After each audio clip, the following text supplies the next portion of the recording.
I'm just gonna go ahead and address the elephant in the room. Before I go on talking any further about this movie, let me just get this out of the way. Ezra Miller, yeah, he's not a great guy. In fact, that's an understatement. He's a terrible person. Everything that he's done in the past, I don't know, years, I would say, it's not good. And, I do not condone any of it. I highly reject any of the behavior that he's had, but I will say this. I am I am willing to believe that he can be recovered, and yes, I do hope for the best for him because, I hope for the best in everyone, but that's just me as a person. Now that I got that out of the way, let's just talk about this movie. It's pretty good. I'm not gonna, praise the movie like everyone else is. Like, if you read the reviews, clearly a lot of people think that this is, the best superhero film of all time. It's not. It's not even close. It is, I will admit, a very, well, that's taking it too far. I don't want to say it's a very good movie, but it is a good movie. I will say there was a lot that I largely disliked about it. There were a lot of dislikes about it. I will obviously get into them. Hopefully, I won't make this an eternity long, discussion. And I'll try my best to avoid spoilers, but if I just can't hold it in, I will let you know. But let's just start with the positives, obviously. Or let's just start with Ezra Miller's performance, since, he's probably the big star in this, but clearly he's not a star anymore. But him as an actor in this movie, he did a great job. I'm just gonna go out of my way to say that he did a fantastic job in this movie. His acting was pretty good. Particularly at the end is where it did hit me in the feels, and it did almost make me cry. It was just the moment that it was just the moment in general was a very touching and also very, very emotional moment. But it was a decent performance overall.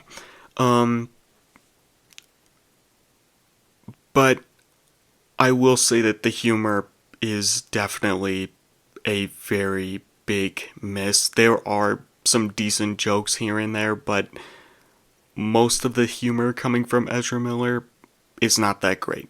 It's not good humor at all. Um,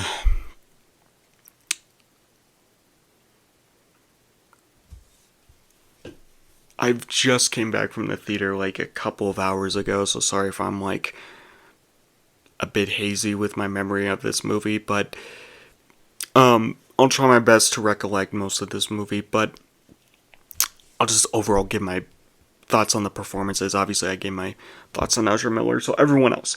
Ben Affleck, for the very limited screen time that he had, which was basically the first couple of minutes of the movie. I mean, seriously, the action scene with him on the bike and everything, that is literally the opening scene of the movie.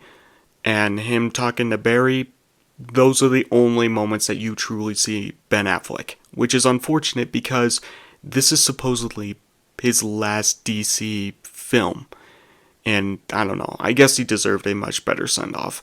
But I didn't go in with any expectations other than just entertain me because, again, just with Ezra Miller and everything, I didn't have high expectations for this film. So I am glad I went in with no expectations. So Ben Affleck, he did a pretty decent job.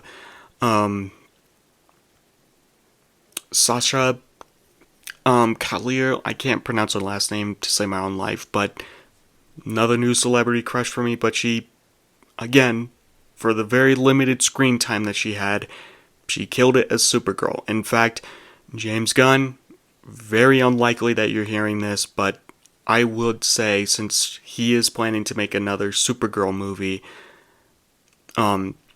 for his DC universe, keep her cast. because she was a great Supergirl. For the very limited screen time that she was given, she did a fantastic job. So, I'm just going to say that much about her. I mean, and the best part is, it wasn't woke. She didn't try to prove that she was better than anyone. She didn't make a, a pretentious, hit back, those, the classic Disney move where they try to prove that men are incompetent and women are always better. No. She is weak. She does have her weaknesses. In fact, dare I say, I don't want to spoil it, but a couple of times there are moments where you're just like, oh, they really did that to her. And yeah, I'm pretty sure I just spoiled it, but it's fine. It doesn't impact the plot too much. But she did a fantastic job. Supporting cast did a fantastic job. Again, the humor from all the characters was mostly hit or miss, but it did a okay job for the most part.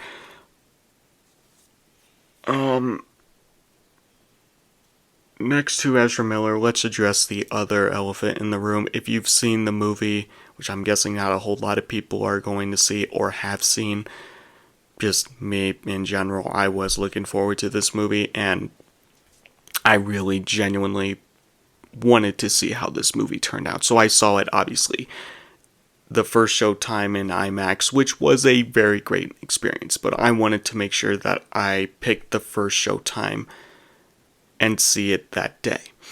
So, with that being said, the CGI. I mean, if you go and see this movie, there are moments where the CGI is just spot on. Like, it's flawless. But then, throughout a great majority of the movie, particularly in the third act with a couple of cameos and even the final battle, the CGI is absolutely just horrendous. I mean, I dare even say, if you've seen The Mummy Returns, there are moments where it looks like Dwayne "The Rock" Johnson's CGI Scorpion King, button DC film. That's how bad the CGI is. It is just, and I get it, this movie went through production hell, but there were just moments where the CGI was just terrible. Just absolutely, laughably awful. And it took me out of the movie. Like, you could tell that this was mostly made in a computer screen. But, again, I'm not critiquing, well, of course I'm critiquing it, because it did take me out of the movie. I just don't know what else to say about this movie. I have a lot of thoughts about this movie, but obviously I didn't write a whole lot. I'm just going based off the top of my brain, so I'm just making this up as I go along. There's no script. With the writer's strike going on, why would I have a script? Why would I have a script? Not that I need to hire writers for me talking directly into a camera, but still, I figured, why use a script? What else about this movie? The action in particular is pretty cool. I mean, there are a lot of great moments in this movie, and again, the trailers don't give out a whole lot of the surprises that are in this movie. The cameos near the third act are pretty cool, but again, in that particular moment, that's when the CGI got bad. Even in the third act, the CGI wasn't that great. I will praise the third act for, so I'm not going to spoil anything too much, but I will give you a basic idea of what to expect from this final battle, or at least give you an idea, because despite, Supergirl, Batman, and the two Flashes, and yes, there are two Ezra Millers in this, so double the obnoxious, and also, if you absolutely despise Ezra Miller, it's going to leave a bad taste in your mouth. Obviously, I didn't mind it too much, besides the fact that it did get under my skin quite a bit.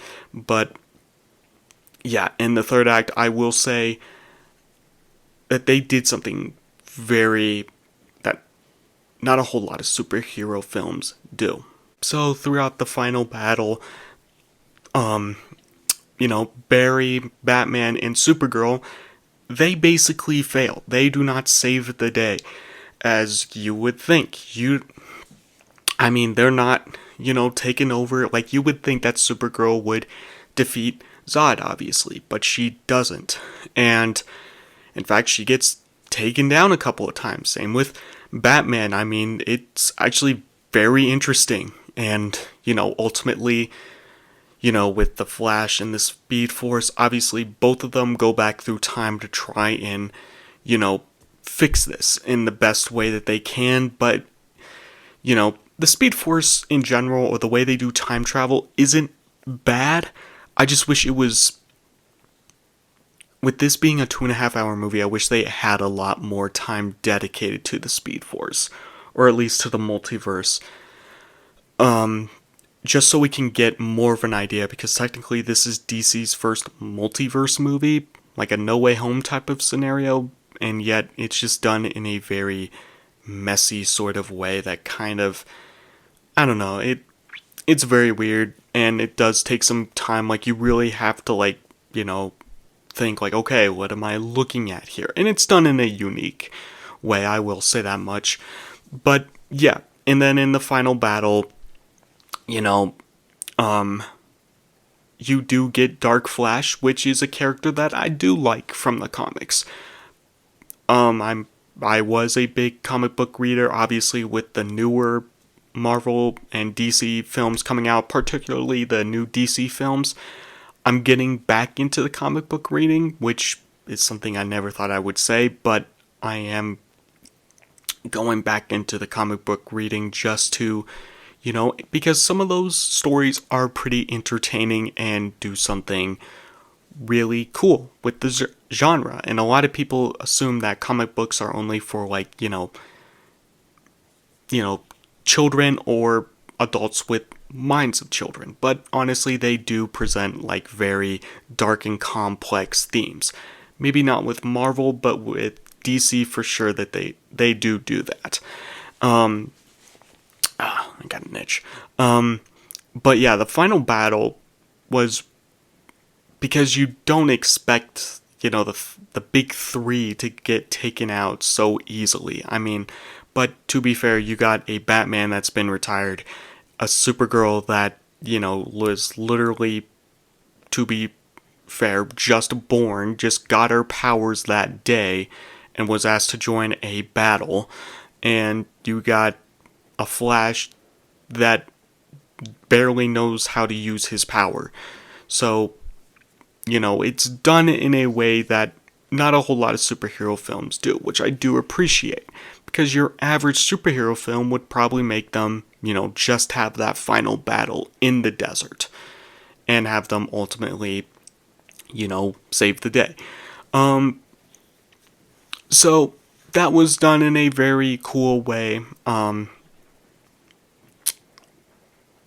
yeah, again, Dark Flash, for the very small screen time that he has, he is really cool in this, which it is unfortunate because he does have such a limited screen time. And it is just disappointing the fact that we don't get more of Dark Flash and both Barrys, ultimately battling this grotesque. Obviously, if you've seen the toys and the Funko Pops, and yeah, what Dark Flash looks like, but just to get, and obviously the director did the It movie, so he does add that horror element. I just wish he added more of that in there, because Dark Flash is that character to ultimately have that horror element.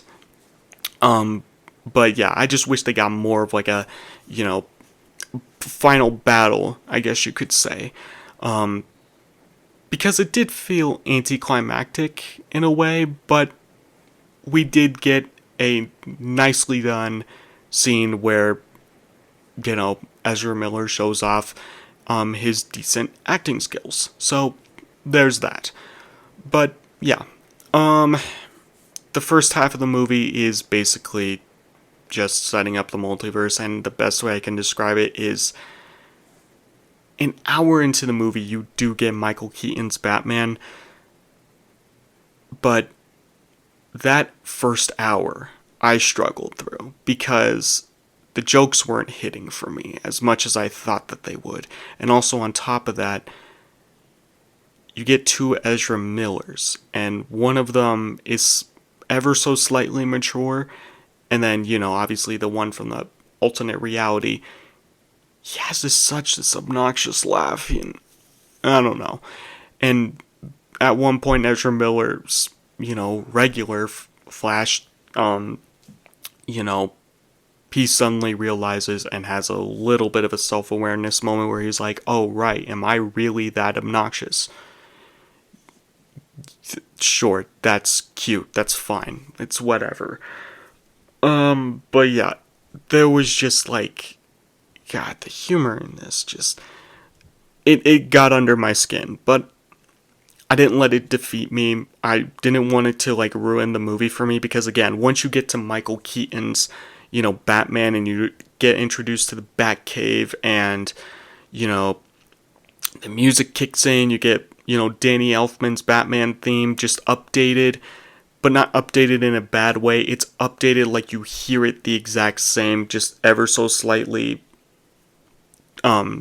tweaked so it sounds a bit more epic and more in line with like the DCEU type of theme music. So again, that first hour, once you get through it, then it's action packed.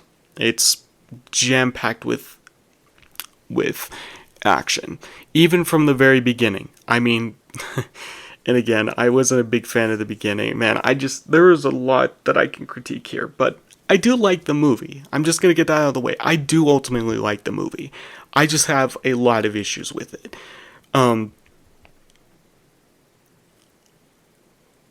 really trying my best to find my way, to work my way around these issues, but I don't want to make this video any longer than it needs to be. I mean, there's just not much to say. There's just not a whole lot, because again, that first hour, they do talk about the multiverse, and once you get to Batman, which you get a nice, decent kitchen fight with Batman, which is pretty fun. In fact, this movie, the best way to describe this movie is it is a ton of fun. Obviously, my review is not making it sound like a lot of fun, but believe me when I say it is a ton of fun. And as a DC fan myself, it is cool to see a lot of references and particular characters that are given the spotlight that I'm glad that they did. So Supergirl, glad she got the spotlight. Michael Keaton, I'm glad he donned the cowl possibly one last time. Brief cameo from Wonder Woman here. Again, just like with Shazam 2, which I will talk about eventually, she shows up for a hot minute, and it's a nice scene. And it just makes me sad, because I want more, Prince Diana, Wonder Woman, and Ben Affleck's Batman interacting off each other, but we won't get that anymore. So, that is unfortunate. Yeah, there's just not a whole lot to say about the movie other than it was surprisingly good. Again, I went in with no expectations other than, let's just see how this movie is. And it didn't blow my mind. It's no masterpiece. It's not the best superhero film of all time, which major red flag from the, studio executives. Obviously the studio themselves even said, like, we didn't want to advertise our movie like this. It's just, James Gunn and everyone else that are hyping up the movie. I mean, you don't need to hype up your movie that much. There are a lot of great superhero films out there. Is this one of them? No.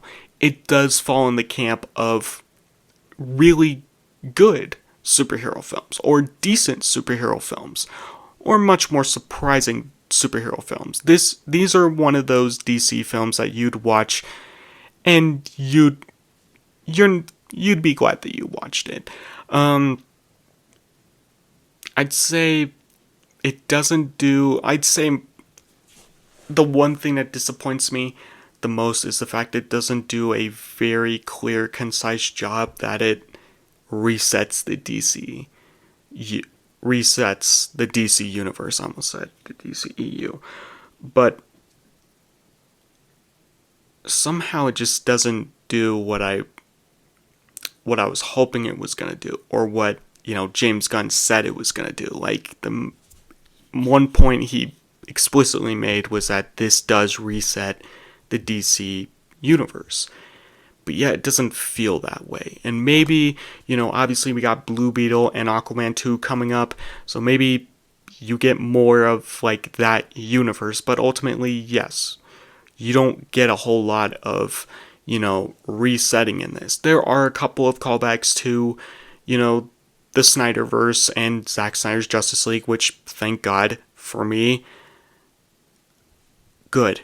At least they're making it clear that they're following the Zack Snyder's 4-hour Justice League cut, which I really did like. The ending is sort of whatever. A certain cameo appearance is there, and if you've watched the previous Batman movies, that's all I'm going to give. You'd at least get the cameo, but this is one of the most obscure Batmans you could think of. So, that's all I'm going to say.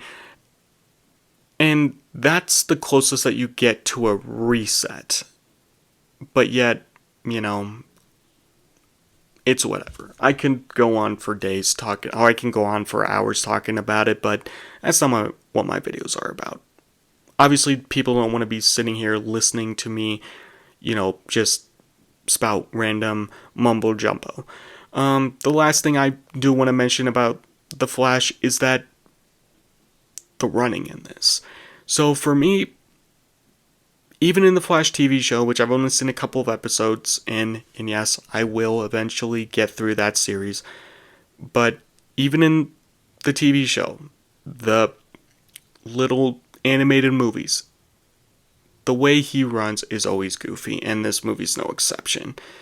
At least in Zack Snyder's Justice League, and even a little his brief appearance in Batman v Superman, the best way I feel like you can do the Flash's, running style in this, even in the beginning, they do a decent job, but only in one particular sequence, and it's with like a building.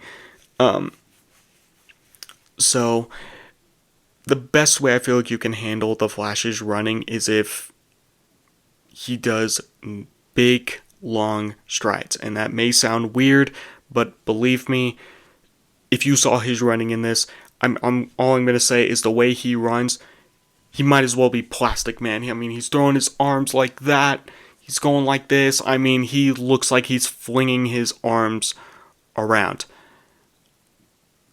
And he does that anyway, but still, I feel like if you're going to do the Flash's running, you got to make him do big strides. But yet in this, he's running, but kind of like this.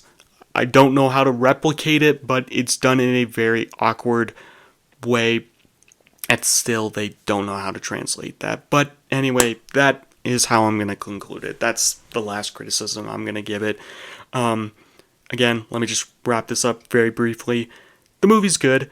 I would recommend you guys seeing it, especially if you're a DC fan and just want to see The Flash on the big screen. It is worth it. Or if you want to see Michael Keaton's Batman or Supergirl, it is worth it. And again, the final battle, or at least the middle, once you get through that first hour, the movie really picks up the pace, and then the final battle is where the movie shines.